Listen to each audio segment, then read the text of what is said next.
Hello, welcome to TracSport Garage with Vic and Steve. I'm Steve Granke. And I'm Vic Simone. Vic and I have been friends for over 30 years, and we worked together at a Nissan dealership back in 92. That's 1992, not 1892. We both started our apprenticeships back in the early 80s, so between the two of us, we have over 80 years experience. I feel old now, buddy. Oh, God. So anyway, right now I'm currently shop foreman at a Nissan dealership for the last 26 years, and I'm still hanging in there. I think I started with Nissan back in '89, but you started when it was Datsun, right? Yeah, it was just changing over from Datsun to Nissan. So 1983, I think, is when the changeover. Well, just after the changeover, I guess. And I was lucky to be an apprentice, like a third-year apprentice, working at a dealership. Yeah. And I still remember how hard it was. But you know what? We did it. We made it. And now I'm the owner of my own business, and that's TracSport Garage, which is great. Oh yeah. Yeah, so I know, and you know what? It's been a good journey for both of us, I'm sure. I mean, we started off as apprentices, and then we worked our way up the ladder to foreman. I became a service manager, and then finally opened up my own business. Kind of cool. Yeah. So, our podcast is about obviously the auto industry, and the way we look at it in our eyes.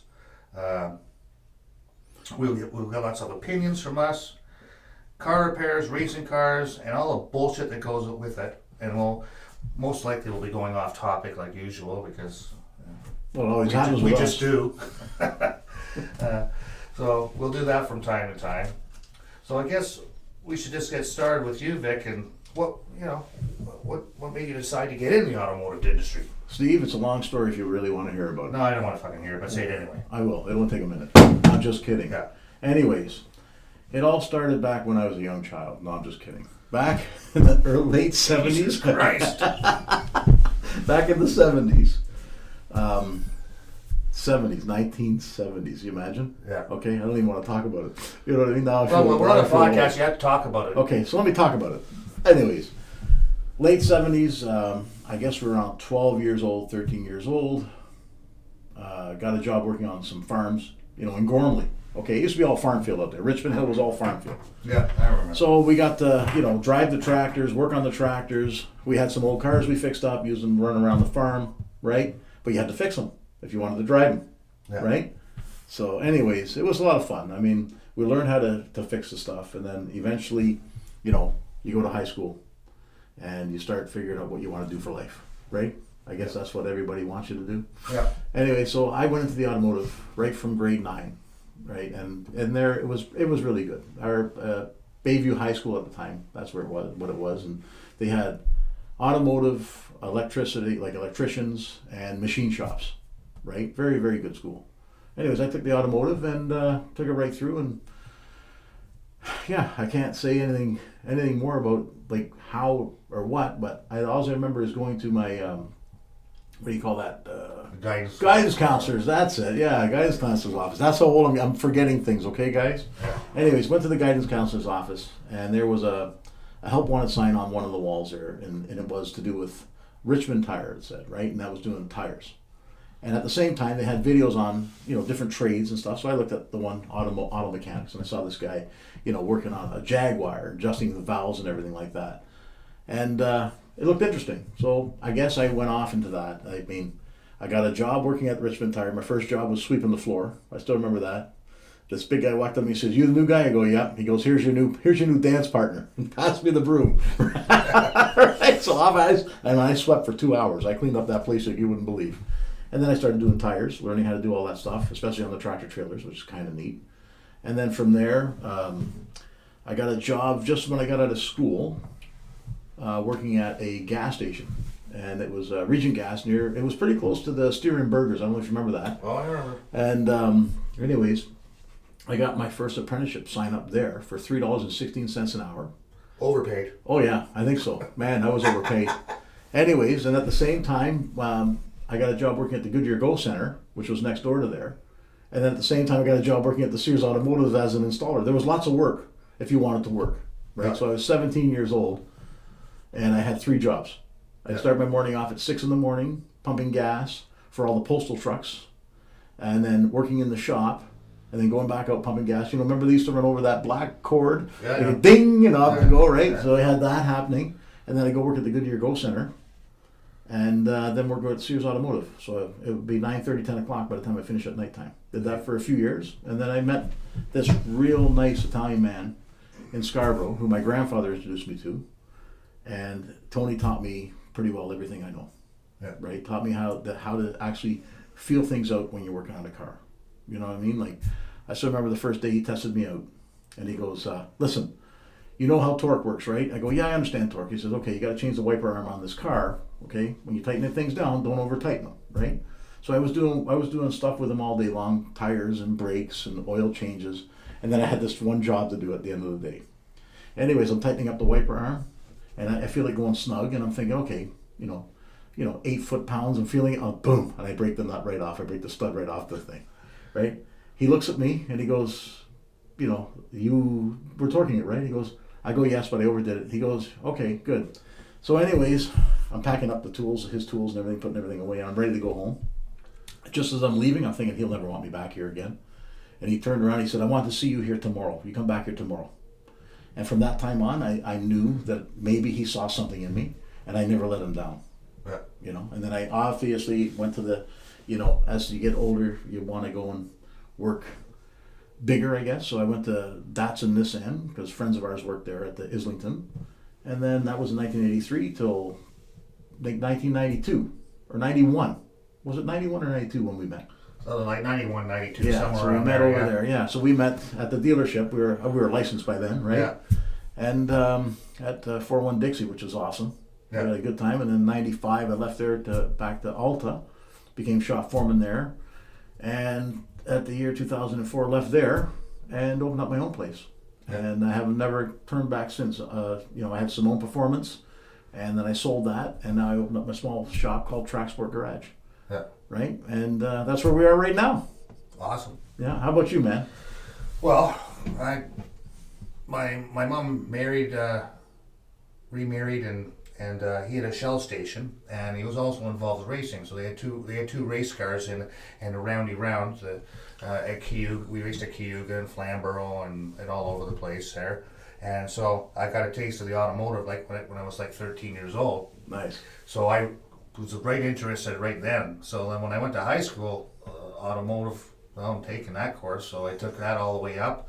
And then I started an apprenticeship with the Shell station. And same thing. It was a full serve. There was no self serve really, the odd one then, but most places were full serve. And the same thing, the belt was across there, and bang, you go there, and you have to fill the gas up and check their oil and what have you. Check tire pressure, Exactly, washer fluid. Oh my God! They did everything. Now they don't do fuck all, but No. anyway. Make everybody else do it and charge more. Yeah, exactly. So anyway, did that, and then I went to a Honda dealership, and then my idea was that I was going to work at different manufacturers, so I get a taste of every car maker, and then I was going to go back to the Shell station, take over, and then I thought I would have all the knowledge from all the different ones, but you never do. It didn't work out that way. The Shell station ended up changing into wanted to change into a self-serve, and then there was no more service stations, so the old man had to open up another place up and in an industrial thing. Anyway, but so that's how I got started. And I went to a Honda, I went to GM, I went to Hyundai, Chrysler, and then I landed a job at a dealership in Mississauga in 1989, and I've been with Nissan ever since. Yeah, you're now shop foreman. And then me and you have been involved with racing together, and now we're old and we feel like talking about it, so here we are. I guess we got to share our experience with everybody. Do you feel like a hippie? Yeah, except I don't have any hair. Yeah, I know. Hippies got long hair, right? Join the club, buddy. Yeah. Join the club. I want to go back to something. You know what? Like, what made me want to get into the automotive? Like, there was more to it than just that, I guess, right? Like, Oh yeah. there was a satisfaction of fixing a vehicle, right? Oh yeah, for sure. Like, I remember when I worked at Pleasant View. Okay, that was in Scarborough. It's still there today. You Yeah. know what? The good people, I love those guys. They're fantastic. right? I remember Tony taught me how to rebuild alternators, carburetors, calipers, wheel cylinders, everything we had to rebuild, engines, we rebuilt them right there. Yeah. You know, like if a car came in that needed calipers, you were rebuilding the calipers. You weren't buying calipers. But I guess, and he saw it too. He even said, like, eventually you're just going to be able to buy these rebuilt, right? And that'll save a lot of time in the shop, and it'll probably be, probably make more money for the shop because it's less downtime. Yeah. I went, you know what? Never thought about that. Like, you learn a lot over time, right? Yeah. And then transmissions. Remember that? Yeah. Rebuilding transmissions now, all we do is just re and re. Yeah. I mean, we used to rebuild everything. Yeah. Right? I don't know if it was easier or it's just that's the way it was. Like, I remember starting off at the dealership when I went to Islington. I didn't get a hoist. I had to work on the floor. You remember that? Yes, I did. I had to pump up the car with a jack, put it on stands. If I had to do a transmission, basically you had two of us. We dropped the transmission on our chest, and then the guy would pull you out on the dolly from the left. Grab you by your fucking feet and pull you out. Exactly. Yeah. And then you'd bench press it off you and put it up on the bench, start rebuilding it. Yeah. But that's the way it was, right? Yeah. And one thing, it's hard to say, it was quite the learning experience, right? Yeah. Like, we got to learn the hard way. Yeah. Right? And we studied. I remember we studied, right? And that's what made us, I guess, better technicians today. Yeah. Right? And I'm thinking about that now. I'm thinking about all that stuff. And I just want to see more young guys going in the trade. That we don't see. I don't know if it's me or if it's you. Like, it's not happening. Well, I was talking to a kid from a high school, and he's what do you call it? Co-op? Co-op. That's okay. right. Yeah, yeah. And anyway, so I asked him. I said, "How did you take auto in school?" And he goes, "No." He says, "We don't have auto." I said, "You don't?" He goes, "No, we don't have a shop here." And I go, "So that's weird. Like, I didn't know that. I thought all the high schools had, auto." Yeah. As well as wood shop or electrical or like, because we had predominantly like welding and everything we had in our high school back in the 70s and 80s, and so I found that odd that so the government has got to step in if they want to keep getting kids interested in automotive. You got to have it shown to them at a young age. There's got to be something out there for them. I know, because I've seen the Skills Canada signs up. You can see a Jobs Ontario and everything like that.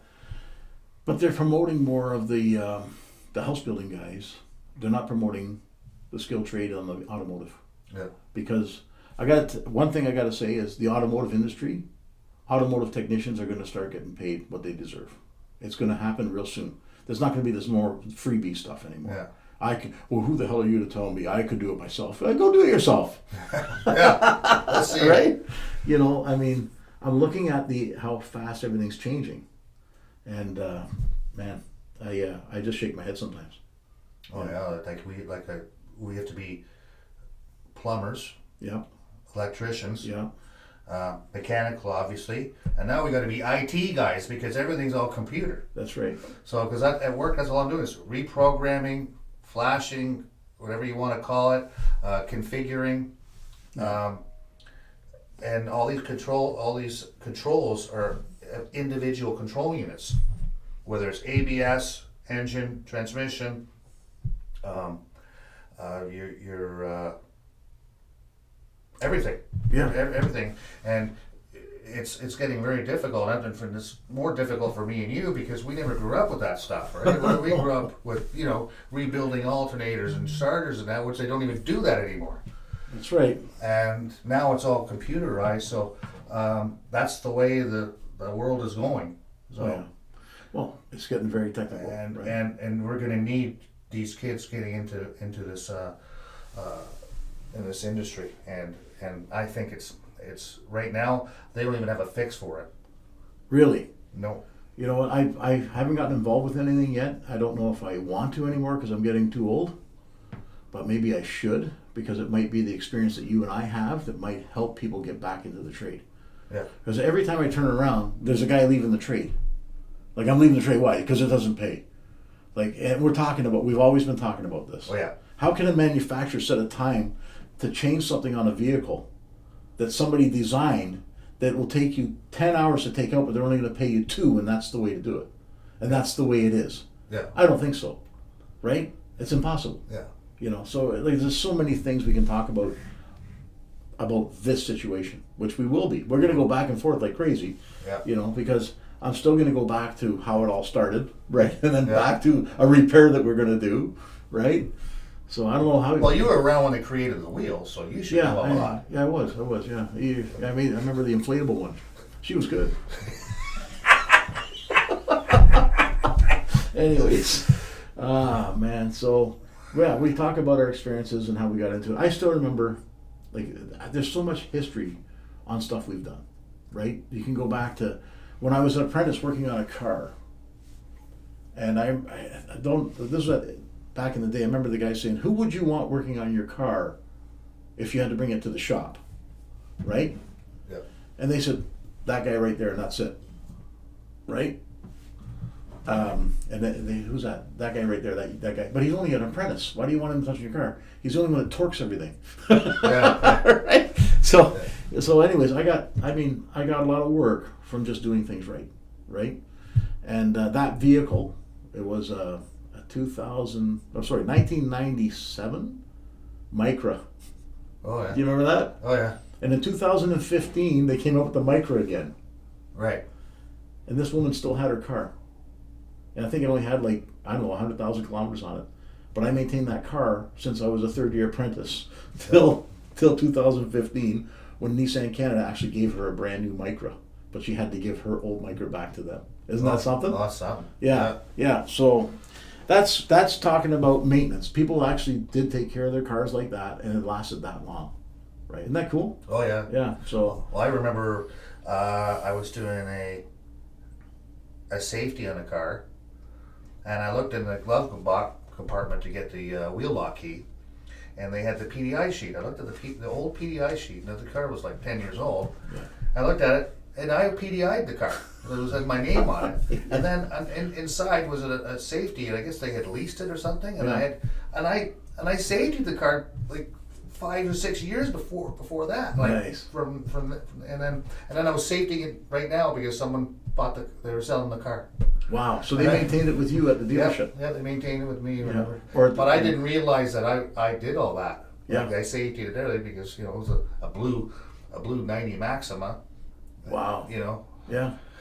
That's pretty cool. You work on so many cars, you don't realize that, I worked on that car, and you don't know that you worked on that car. Well, no, it's. But then I look at the history and I go, I worked on this car for forever. Yeah, I think that's pretty cool. That's like, there's a lot of things, I guess, when you've been involved this long, right? Yeah. That you see, and you've repaired stuff for people, and they trust you, Yeah. right? And that's the whole thing, and that's what it's all about. At the end of the day, you want to be able to walk around with your head up. At the end of the day. Like, when you want to walk into a store, you want to walk around with your head up, and people who you've seen at the dealership or at the shop, hey, how's it going? How are you? Yeah. Man, I didn't know you came out. I thought you were always stuck in that shop, right? Yeah. That's what I got all the time. Yeah, I know, we have no life. Yeah. Well, you know what? I probably didn't with the business and everything. It was a tough one, man. Yeah, Start at 6 in the morning and finish at 1 I in the know. morning. I fucking remember calling you, and you were like working till like 1 o'clock in the morning. I go, what are you, insane? I know. That's just part of owning a bit. It was responsibility, I think. Yeah, but you were like that from day one. You just finished telling me when you were freaking like 14 or 15 years old, you were working at 3 different places. So Yeah, I know, what an idiot. You grew yourself into that one, buddy. Oh, yeah. Well, that was only that. Now, if I had 3 jobs back when I was 17, picture this. 11 years old, I got 3 newspaper routes. Oh, there you go. And in the early 70s, believe it or not, everybody, the Canadian dollar was more than the American dollar. Just so you all know. Yeah. Okay? Because I had to go collecting every week. And I remember I had the Toronto Star newspaper, and I go up to this one house, I knock on the door, and it's a truck driver who goes back and forth to the U.S., and he says, hey, listen, can I pay you in American? And the little 12-year-old kid goes, oh, buddy, whoa, hold on a second. I can't accept that. That's not enough. Yeah. Yeah. Right? And that was kind of like a full 360. Yeah, but that's just going back in time, right? Yeah. That's when our dollar was good. And it's, you know what, and I think the way things have changed that was so before much. we changed the metric system, right? That's That was exactly before that, what, right? yeah, that's when we got screwed. Yeah. Yeah, anyways, let's not talk about that, Steve. Okay. Let's talk about Fucking positive. Trudeau. Hey, easy. His father. Yeah. his faja. Yeah. Anyways, you know what? I think we can talk about.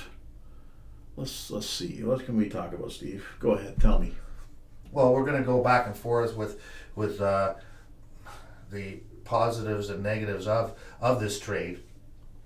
But the positive, I think, is just a satisfaction when you're trying to figure out a problem with a car and you finally fix it. And you fix the car. You're like, yes, you feel on top of the world. I figured it out. Yeah. You know? Yeah. It's a great feeling when you do that. It's just like scoring a goal in hockey or whatever. It's a great Top feeling. shelf. Yeah. I just got the top shelf of that spark plug. Oh yeah. Speaking of spark plugs, you want to hear a good one? Yeah, let's see. Okay, back in the day. No, let's see. This was Alta Woodbridge. Okay, I had a Pathfinder. Pathfinder, 1996 Pathfinder, I believe it was. Remember the number 6 spark plug was a real bugger to get down. You had to put like 3 extensions together to get on. Oh yeah. All right. Anyways, I had a customer come in, said misfiring. So I said, hey, you just need a tune-up. You got like 130,000 on this thing. The plugs are worn out. Check them. He said, well, I'll get my own mechanic to change them, right? I go, okay, cool. You can do that. Now, of course, we just let him go. Off he goes. Yeah. Comes back, my problem's still there. You guys are wrong, right? I go, hold on a second, buddy, right? So that's how we were, right? We were very open to customers. Yeah. All right, tell you what. You come into the shop, watch me work on your car, right? Because I was a shop foreman at the time. I could do whatever the hell I wanted, right? Yeah. You come in. So he came in and he watched me. I said, look at this. I guarantee you this cylinder right here, he didn't change the spark plug. No way. He's been my mechanic for 30 years, he says, right? I said, okay, cool. So anyways, I said, by the way, you buy dinner if I'm right, okay? You know what I mean? Yeah. Oh, I'll do whatever you want. Like that. Yeah. He's really like happy and upset. You know what I mean? Anyways, again, bring the vehicle in, let it cool off a bit. Get all the extensions together, pull out that number 6, and it's still the original spark plug. And all I hear him, son of a bitch, he says, right now I gotta buy you dinner. And he's going on. He says, I've been going to this mechanic for 30 years. Why would he do this to me? And you know what? A lot of guys would never tell you that, but a lot of guys, they get frustrated and they can't do it, right? So I always said, with me, if I can't do it, let's find somebody who can.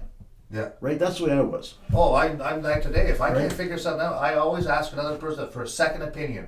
What do you think about this? Exactly. And at the end of the day, you make your decision. Right? How many times have you called me or I called you and said, Steve, I got this problem with this one. And you call, and same thing, you'll call me and I go, well, recently you had an issue with a car, you called me, right? Yeah. And I said, well, I think it's this, right? And you've checked that and you go, well, it looks good, but you know what, maybe, right? Yeah. And then we find out it's like, it is that, right? So I like it. We've worked together. We've worked together, since '92, really, right? Because even though we worked for a few years, we still worked together. Even when we went apart, like with the kids and everything else. And you open your own business and stuff. Yeah, we still just so busy. We still talk here and there, whatever. But like you've seen how it goes at the shop here. You've been here and you've seen how crazy it gets. And it's just myself and one helper. You know what I mean? Before I had like 10 guys working for me. Yeah. Right. So it's quite the experience. This automotive industry is good for people. Right? Oh, yeah. As long as they want to get their hands dirty. Yeah. Right? And it's respectable. It really is. Because now, like you said, you have to be an electrician. You have to be a computer programmer. You have to be a plumber. You have to be a welder. Like there's everything involved, right? Yeah. So and our bodies go through hell to do the job. And I have to say I'm paying for it now. We all are. Yeah. We all are. The arthritis and everything else, but that's part of the trade. That's part of a tradesman. And I think things are better now than they were 30 years ago or 40 years ago when we started, right? Because, remember, let's put it, how many carburetors did you have to go adjust when it was minus 20 outside for the choke dash pot? Oh, yeah, right. You had 30 seconds at 20 below zero. You can't even feel your fingers, and you got to adjust this rod that you have to bend on GMs, or you have to adjust a screw that you have to on the Chrysler. You know what I mean? Yeah. And it's just like, holy mackerel, man. Right? I still remember going out there, and you have to do atmospheric conditions. Remember that? Yeah. Yeah. Oh, yeah. Because you only had so much time, and then when the choke came off, it's like, you gotta wait. I gotta wait till it cools off again. Yeah. So there was all that stuff, and thank God they don't have that anymore. Thank God for fuel injection. Yeah. Okay, that was one good thing. I remember people complaining, "Oh my God, it's gonna drive us out of the industry." Fuel injection. I think it was the best thing that ever happened. Oh yeah. Right? You don't have to worry about kicking the gas pedal to get the choke on and putting a screwdriver down there if it's flooded. Yeah. Yeah. Oh yeah. So, there's all this stuff, right? But yeah, there's that. I mean, automatic transmissions. Remember, they had a vacuum going to a modulator on the back of a transmission that would control the shift pattern, the 1-2 shift of the governor pressure and throttle pressure and everything else. Remember? Yeah. And then all of a sudden they'd start leaking. The vacuum get a hole in the vacuum dashpot, and transmission fluid would come up and start blowing through the engine. And next thing, the guy thought he blew his engine. Yeah. There'd be white smoke everywhere. I like the heating system where the all the actuators open and close doors were all vacuum. Oh yeah. And so when you look underneath, you got 6 million vacuum hoses, and you're going, "Oh my God, Which one is it? which one is it?" Right? So you're sitting there spraying water and everything to see it, like, for bubblings, for yeah. bubbles and Yeah. stuff like that, whatever. And then you find one leak, and Yeah. you had to use a pen and write down a number on each vacuum. It was like 20, so you don't mix them up. Yeah. Well, we had those electric cards that had all the numbers on them. Remember those little peel off and sticks? Yeah. You stick them on there. And then, that leads you to today. We still use soap and water to check for leaks on Yeah. air suspension, Yeah. right? Like, it doesn't end. Like, you can have all the tools in the world, but you got to go back to basics. You have to Yeah. go back to basics, right? And I think that's where we go. That's where I always go. When somebody comes in and it's running rough or whatever, oh, I think my injector's blown, I bent the valve, or I need your... No, let's just go back to basics here. Let's check all the connections, make sure they're tight. Let's put on a spark plug, see if it's worn. You know what I mean? Check your grounds. Yeah. Well, grounds, that's a good one. How many problems with grounds right now? Oh. Tons. Yeah. Tons. I had one on a Hyundai just recently. Right? I don't know, we're talking about everything here, so might as well keep on going. Yeah, let's talk about this Hyundai. This Hyundai, I'll tell you about the Hyundai. See, once upon a time there was a Hyundai, see? Anyways, this Hyundai, it was about a 2012, okay? Anyways.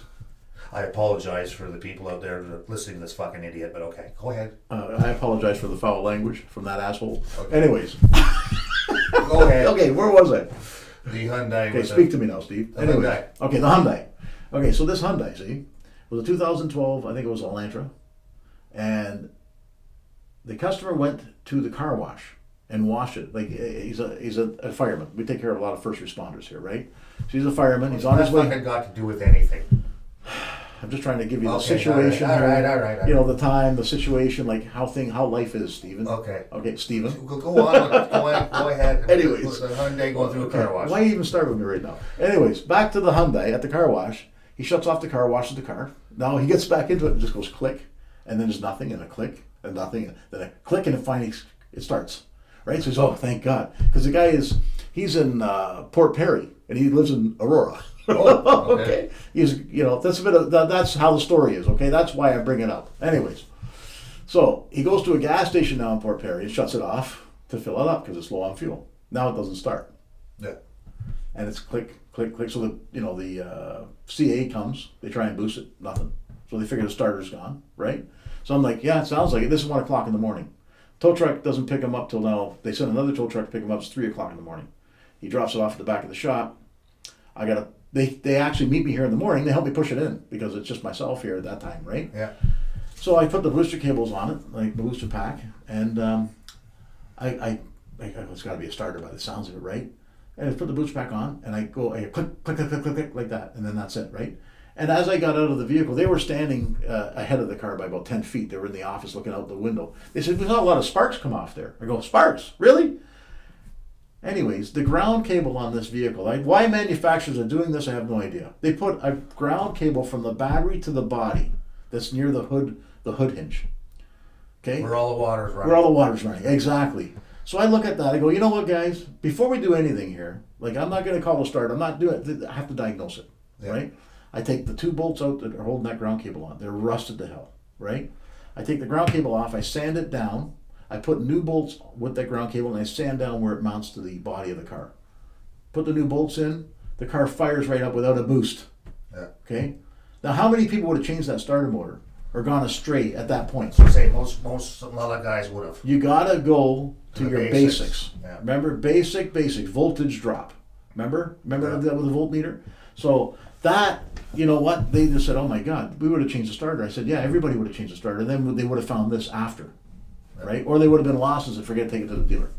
right? That's how simple it is, and that's how bad it can get if it goes wrong, right? That's my last experience with something like that. And I remember from my performance days, we were adding grounding kits to the cars.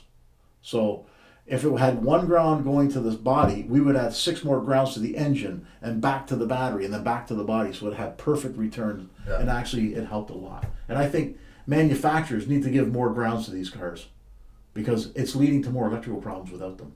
Yeah. That's my story, Steve, and I'm sticking to it. What's yours? No. Let's hear one of yours. Just going back to the basics. I'm just going back to the basics here when you're saying that. When you have a car that turns over but doesn't start. Spark, fuel, compression. Those are the 3 things you have to have Right. to start a car. Yes. So you have to check. Am I getting spark? Am I getting fuel delivered? Yeah. Or Are you getting pulse? Well, yeah. Yeah.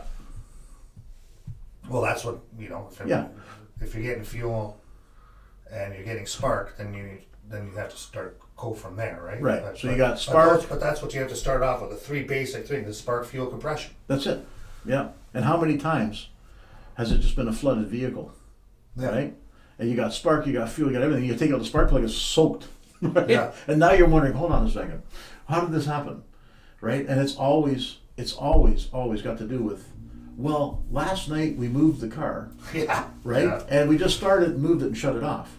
Well, a closed fuel injection system is going to keep dumping fuel. Yeah. Right? And the spark plug is going to get soaked. So the next morning you go out, it's flooded.